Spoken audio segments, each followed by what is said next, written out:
Hello everyone, welcome back to my YouTube channel. I'm Andy, and it's here that we continue to talk about the evils of Dante's Inferno. Today, we are very close to the end. This is the area of hell that is right next door to Satan. So, as I've been explaining through the other videos, each portion of the ninth circle of hell is named after a famous traitor. In the first video, we saw that the first part of hell is called Caina, named after Cain, who killed his brother Abel through traitors against their family. And then next, you had Antenora, named after Antenor, the traitor of Troy, betrayed his city to the Greeks. Political traitors. And now, in this third ring, getting ever close to the center, is Ptolemaea. That's spelled with a P. Think of King Ptolemy of Egypt. Of course, it's definitely not him, because Ptolemy of Egypt was a righteous king. But this fellow named Ptolemy, that we're referring to, that's this circle of hell is named after, is not a king at all. And I'm not even sure what his status was, but he was a pretty sick guy. He's actually in the Bible, and for those of you who are maybe Protestant Christians listening to this, this Ptolemy is not from any of the books of the Bible that you have. It's in the book of 1st Maccabees, which is a book that only Catholics and the Eastern Orthodox have in their Bibles, because we accept the Septuagint, which is the Greek translation of the Old Testament. So that's why we accept these books. We've always accepted them. And, of course, in Dante's time, even back in the 1300s, the reading of the book of Maccabees as scripture was nothing new. And so, Dante names the circle of hell after this one guy in the Bible. And it's at the very end of the first book of Maccabees. So, it's a very sad ending. I mean, this whole book of Maccabees, it's all wars and betrayals. So it's very pertinent to this circle of hell because of all the horrible people that betrayed the Jews. Now, to set this up, I'll explain a little bit about the Maccabees. So, there was this really righteous warrior named Judas called Maccabeus, and Maccabeus means the hammer. He was the one who fought back against the evil tyrant kings that were attacking the Jews and destroying their temple and forcing them to eat pork against their will. Judas Maccabeus, he fought back in a righteous way. He didn't do it out of wickedness or anything. He was defending his people and for the glory of God. Eventually, he got killed in battle, and his brother Jonathan succeeded him as the warrior. And Jonathan was also a really great warrior. But then there was this wicked guy, Tryphon, who, when he was losing a battle, he said, "Oh, I give up, it's fine. Let's be friends now." And then Jonathan goes over and, is going to make peace with him, but then he captures him. He says, "Just kidding. Now you have to ransom him." And so the final brother, who's Simon, unfortunately, he knew that Tryphon was treacherous, so he knew that he couldn't get his brother back, but for the sake of the people not saying that he didn't try, he gave them the money, and then Tryphon still killed Jonathan. So then there was only Simon left, and Simon was his turn to be the hero. He was also a great hero, not so much a warrior. He was great at ruling his people, judging his people and everything, and a really brilliant man. And so, in this story we're going to hear from the Bible, it's the story of how he gets betrayed and murdered. And this is in 1st Maccabees chapter 16, starting at verse 11. Murder of Simon and his sons. Now Ptolemy, the son of Abubus, had been appointed governor over the plain of Jericho. and he had much silver and gold. For he was son-in-law of the high priest. His heart was filled up. He determined to get control of the country, and made treacherous plans against Simon and his sons to do away with them. Now Simon was visiting the cities of the country and attending to their needs, and he went down to Jericho with Matthias and Judas his sons. In the 177th year, in the 11th month, which is the month of Shebat, the son of Abubus received them treacherously in the little stronghold called Doc, which he had built. He gave them a great banquet, and hid men there. When Simon and his sons were drunk, Ptolemy and his men rose up, took their weapons, and rushed in against Simon in the banquet hall, and they killed him, and his 2 sons, and some of his servants. So he committed an act of great treachery, and returned evil for good. Then Ptolemy wrote a report about these things and sent it to the king, asking him to send troops and aid it, and to turn over to him the cities and the country. He sent the other men to Gazera to do away with John, that's another one of Simon's sons. He sent letters to the captains asking them to come to him so that he might give them silver and gold and gifts. And he sent the other men to take possession of Jerusalem and the Temple Hill. But someone ran ahead and reported to John at Gazara that his father and brothers had perished, and that he has sent men to kill you also. When he heard this, he was greatly shocked, and he seized the men who came to destroy him and killed them, for he had found out that they were seeking to destroy him. So, at least Simon's son John managed to escape with his life, but man, what a wicked guy this Ptolemy, son of Abubus, and we don't really know anything else about him. And so, this ring of hell, at least in Dante's mind, it's a very specific type of sin. It's not like anything else that you can say there's other sinners that are similar. But I'm gonna kind of fudge it a little bit. Well, it's supposed to be traitors against their guests. That's kind of a narrow category. I would more like to call it a backstabber.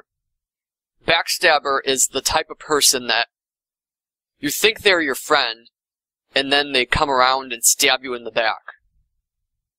We'll see how these foul people are treated in hell. Dante only has one example, just this one guy. So, we'll get to see this scumbag in addition to hearing about the evils of Ptolemy. We journeyed farther on, to where the ice roughly swaddled still another people. These were not bowed down, but lay upon their backs. Their very tears would not let them weep. For sorrow, which found no outlet through their eyes, recoiled and heightened the distress within. The tears would form at first into a cluster, then, as they were a visor made of crystal, fill up the hollows underneath the brows. And it happened that, although the cold had banished every trace of feeling from my face, exactly as the callous might, I now began to feel a little wind, and I said, "Master, where does this wind blow from?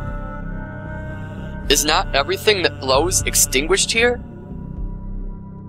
To which he replied to me, "Presently you shall be where your eyes will give the answer, and know the reason why this breath pours down."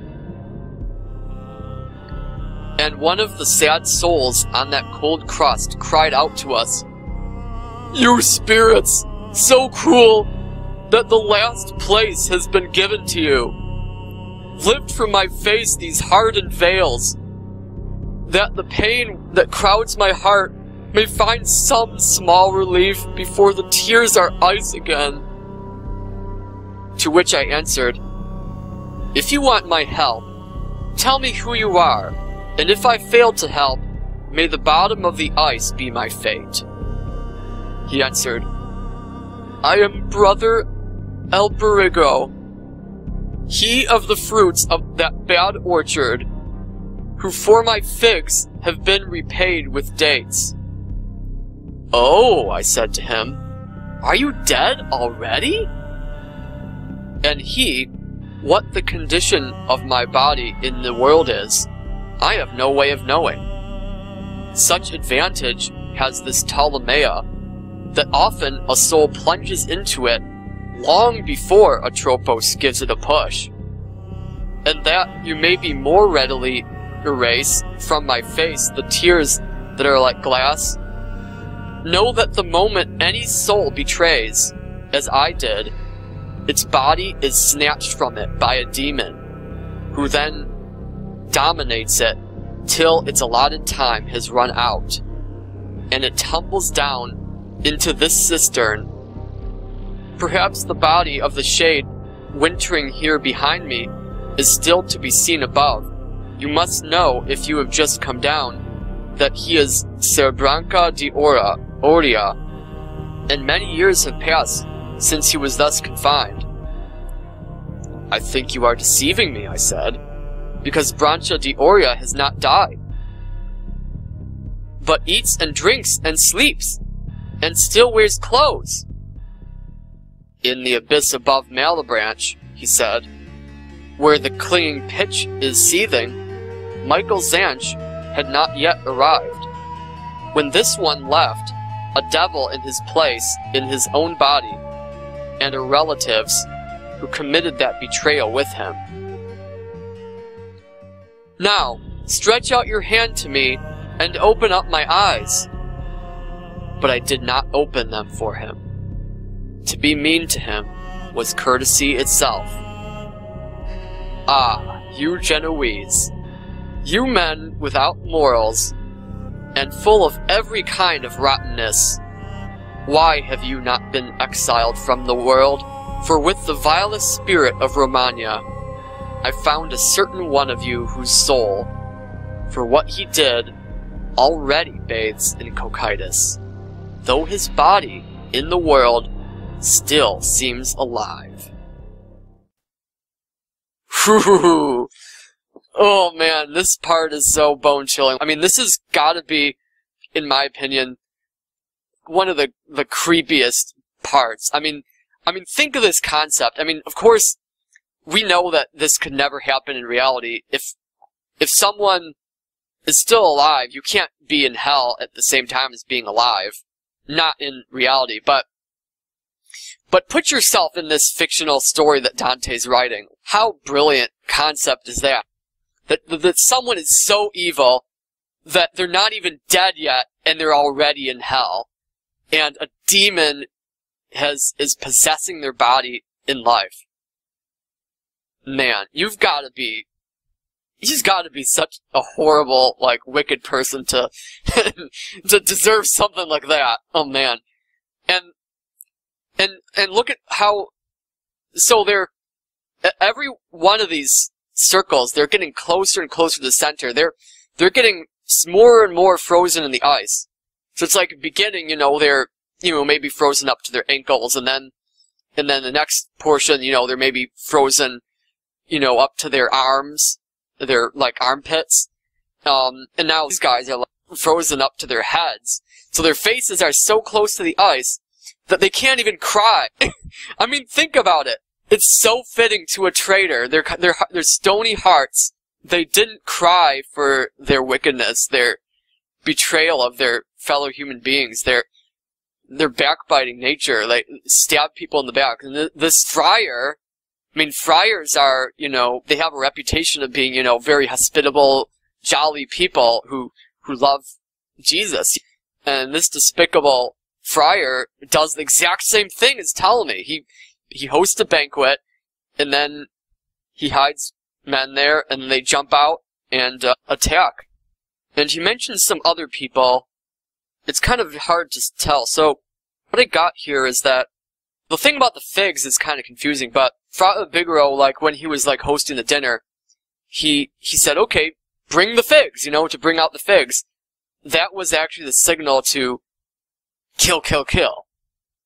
And so he was repaid dates for his figs because apparently figs are worth more than dates, so he basically got the bad end of the bargain because now he's in hell.